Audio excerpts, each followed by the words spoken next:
नमस्कार। बिहार स्वास्थ्य विभाग में जो भर्तियां चल रही है, चाहे वो ड्रेसर की भर्ती हो, स्टाफ नर्स की भर्ती हो, ओटी असिस्टेंट की हो, एक्सरे की हो, ईसीजी की हो, यहाँ पे लैब टेक्नीशियन की हो, फार्मासिस्ट की हो, सभी भर्तियों को लेकर जो है बीटीएससी को अल्टीमेटम दे दिया गया है कि इन सारी भर्तियों को जल्द से जल्द पूरा कराई जाए। सारी भर्तियों के बारे में बात करेंगे, किस भर्ती का क्या स्टेटस है। और आप आज देखेंगे सभी जो है न्यूज़पेपरों ने कवर किया है कि तकनीकी सेवा आयोग के खिलाफ पारा मेडिकल अभ्यर्थियों ने किया प्रदर्शन।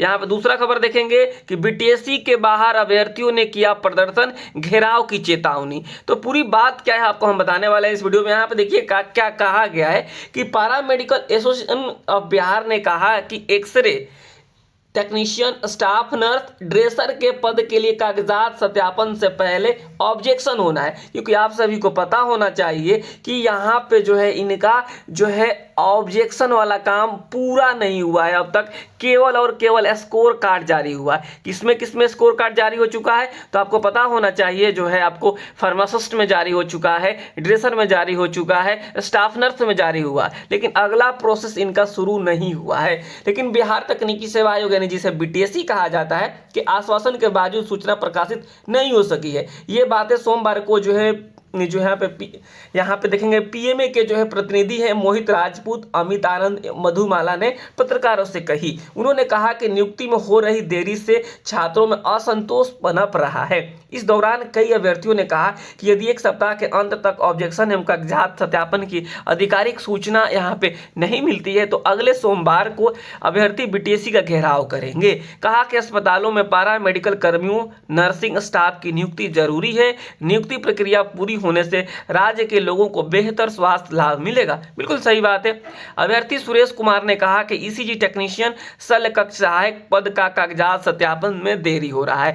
मतलब जो है ईसीजी और ओटी का जो है यहाँ पे ऑब्जेक्शन ले लिया गया है, इनका अब तक डी भी नहीं कराया गया है। उसके बारे में इन्होंने कहा है 1 महीने से पहले ऑब्जेक्शन कराया गया था, लेकिन अब तक सत्यापन की प्रक्रिया शुरू नहीं हुई है।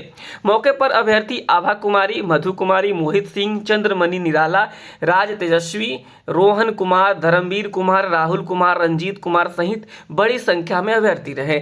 मुख्यतः इनकी क्या मांग रही, यहाँ पे आप देखेंगे BTSC x ray technician, dresser, staff nurse के पद के लिए ऑब्जेक्शन लेने की सूचना जारी करे, ओटी असिस्टेंट, ईसीजी टेक्नीशियन आदि के कागजात सत्यापन की प्रक्रिया शुरू करे। ये बातें कही गई है बीटीएससी के सामने। अभ्यर्थियों ने जो है मांगों के समर्थन में नारेबाजी भी की है।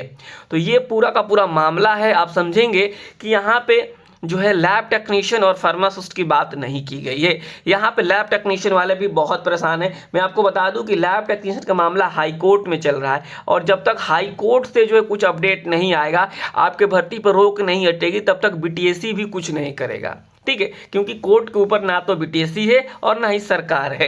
तो जो है इस पे आपको जो लोग भी केस किए हैं, जो विमल प्रकाश जी के द्वारा केस फाइल किया गया है, उस केस को जो है खत्म कराना, उस केस में जो है रोक जो लगी हुई है इस भर्ती में, उसको हटवाना पहले जरूरी है।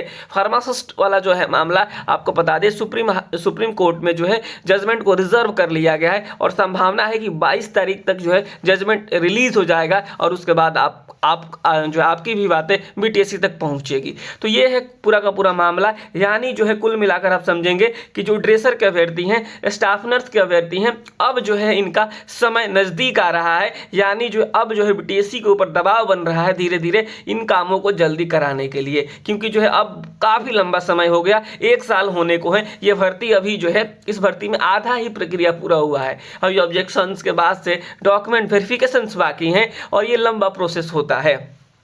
तो आप लोग समझ गए होंगे कि जो भी ड्रेसर के कैंडिडेट हैं, ठीक है, या फिर जो स्टाफ नर्स के कैंडिडेट, अब जो है थोड़ा सा आपको एक्टिव होना पड़ेगा। और आपको यहाँ पे कहा ही गया है, जो है पीएमए के हवाले से अगर हम बात करें तो अगर मंडे तक ये सब चीज़ें नहीं होती है तो मंडे तक बीटीएससी कार्यालय पहुँचना होगा। तो ये है पूरा का पूरा मामला। जो भी अभ्यर्थी हैं पैरामेडिकल जो है यहाँ पे पैरामेडिकल एसोसिएशन ऑफ बिहार के द्वारा जो बातें कही जा रही है फॉलो करें। और यहाँ पे आप कुल मिलाकर समझेंगे कि अब बीटीएससी के ऊपर धीरे धीरे दबाव बढ़ता चला जा रहा है। रहा है। अब बीटीएससी के ऊपर भी दबाव होगा, क्योंकि अब डेंटिस्ट का जो डॉक्यूमेंट वेरिफिकेशन है कल से होना था, लेकिन शुरू नहीं हुआ है अब तक। तो जो है इसके बाद से जो है ऐसा कहा गया है बीटीएससी के द्वारा अनऑफिशियली तरीके से कि इसके बाद ही कुछ अपडेट मिलेगा। तो फिलहाल इस वीडियो में इतना ही रखते हैं। आप इस वीडियो को ज़्यादा से ज़्यादा शेयर कीजिए ताकि सबको पता चले कि आखिर हमें पहुंचना कब है और जो है हमारे अपनी बातों के लिए आवाज़ कब उठाना है। नमस्कार, धन्यवाद।